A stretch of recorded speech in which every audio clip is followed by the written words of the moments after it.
చిలకలూరిపేట మాజీ వైసీపీ సమన్వయకర్త మల్లెల రాజేష్ నాయుడు అనుచరులు వైసీపీ కౌన్సిలర్లు వైసీపీ జెడ్పీటీసీలు టీడీపీలో చేరారు. మాజీ మంత్రి ప్రత్తిపాటి పుల్లారావు ఆధ్వర్యంలో టీడీపీ జాతీయ ప్రధాన కార్యదర్శి నారా లోకేష్ చేతుల మీదుగా టీడీపీ కండువా కప్పి పార్టీలోకి ఆహ్వానించారు.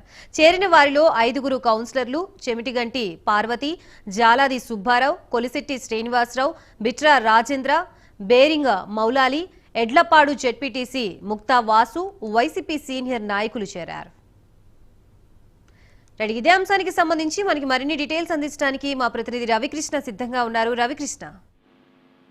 గాయత్రి, పల్నాడు జిల్లాకు సంబంధించి చిలకలూరుపేటలో వైసీపీకి మాత్రం గట్టి ఎదురు దెబ్బ తగిలిందని చెప్పుకోవచ్చు. మొన్నటి వరకు కూడా ఏదైతే వైసీపీ పార్టీకి సంబంధించి సమన్వయకర్తగా ఇన్ఛార్జిగా ఉన్నటువంటి మల్లెల రాజేష్ ఈ రోజు లోకేష్ సమక్షంలో ఆయన టీడీపీలోకి జాయిన్ అయ్యారు. మొత్తానికి మల్లెల రాజేష్ టీడీపీలోకి జాయిన్ కావడం మాత్రం వైసీపీ పార్టీకి కోలుకోలేని దెబ్బగా కూడా భావిస్తున్న పరిస్థితి ప్రస్తుతం కనపడుతూ ఉంది. ముఖ్యంగా ఈ మల్లెల రాజేష్ సంబంధించి ఈ చిలకలూరుపేట నియోజకవర్గంలో ప్రధానమైనటువంటి నేత, అదే విధంగా కూడా మంచి క్యాడర్ ఉన్నటువంటి లీడర్ గా కూడా చెప్తూ ఉంటారు. ఆ నేపథ్యంలోనే ఆయనకి మొట్టమొదట వైసీపీకి పార్టీకి సంబంధించి మంత్రి ఎవరైతే విడుదల రజనీ ఉన్నారో, విడుదల రజనీ అక్కడి నుంచి గుంటూరు పశ్చిమానికి ట్రాన్స్ఫర్ చేసిన తర్వాత అక్కడికి వెళ్ళిన తర్వాత ఆ చిలకలూరుపేటకి సంబంధించి ఆయన్ని ఇన్ఛార్జ్ గా నియమించడం జరిగింది.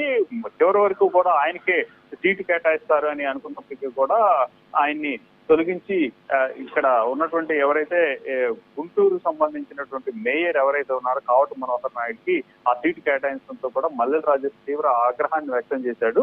అదే విధంగా కూడా అతనితో టచ్ లో ఉన్నటువంటి ఈ కౌన్సిలర్స్ ఎవరైతే ఉన్నారో వాళ్ళు కూడా మల్లెల రాజేష్ అయితేనే పార్టీలో కొనసాగుతామని, లేకపోయినట్లయితే ఉండలేవని చెప్పినటువంటి ఈ పరిస్థితి. ఈ నేపథ్యంలోనే గత వారం రోజుల నుంచి కూడా టీడీపీ వాళ్ళు టచ్ లోకి వెళ్ళటం, టీడీపీకి సంబంధించి ఆయన పార్టీలో జాయిన్ కావాల్సిందిగా కూడా ఆహ్వానించారు. ఈ నేపథ్యంలోనే ఆయన ఈ రోజు ప్రత్తిపాటి పుల్లారావు ఎవరైతే ఇప్పుడు టీడీపీకి సంబంధించి అక్కడ అభ్యర్థి ఎవరైతే ఉన్నారో ఆయన ఆధ్వర్యంలో హైదరాబాద్ వెళ్లారు. హైదరాబాద్ వెళ్లి టీడీపీ ప్రధాన కార్యదర్శి లోకేష్ ఆధ్వర్యంలో ఆయన పార్టీలో జాయిన్ అయ్యారు. ఆయనతో పాటు కూడా అదే విధంగా కూడా ఎంపీటీసీ, జెడ్పీటీసీలు, అలాగే ప్రధానంగా ఉన్నటువంటి మరో 20 మంది, మొత్తం టోటల్ గా కూడా అక్కడ టీడీపీ పార్టీలో జాయిన్ అయినట్టు కూడా తెలుస్తుంది.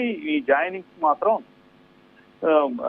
లోకేష్ ఈ మల్లెల రాజేష్ మాత్రం కండువా కప్పి పార్టీలోకి ఆహ్వానించడం జరిగింది. ప్రధానంగా చెప్పాలంటే మాత్రం టీడీపీ మాత్రం చాలా హుషారుగా ఉన్నటువంటి పరిస్థితి కనపడుతుంది. ఎందుకంటే ప్రధానమైనటువంటి నాయకుడు, వైసీపీకి సంబంధించి ప్రధానమైనటువంటి నాయకుడు మల్లెల రాజేష్ పార్టీలోకి రావడంతో కూడా కేడర్ మరింత ఉత్సాహంతో కూడా పనిచేసిన పరిస్థితి ఉంది. మరోపక్క వైసీపీ మాత్రం దిగాలు పడినటువంటి పరిస్థితి కనపడుతుంది. ఒక ప్రధాన నాయకుడు పార్టీలోంచి వెళ్లిపోయి అది కూడా టీడీపీ పార్టీలో జాయిన్ కావడంతో మాత్రం వైసీపీకి సంబంధించిన కేడర్ మాత్రం కొంత ఆందోళన వ్యక్తం చేసిన పరిస్థితి కనపడుతుంది. Gayatri. Right, thank you Ravikrishna.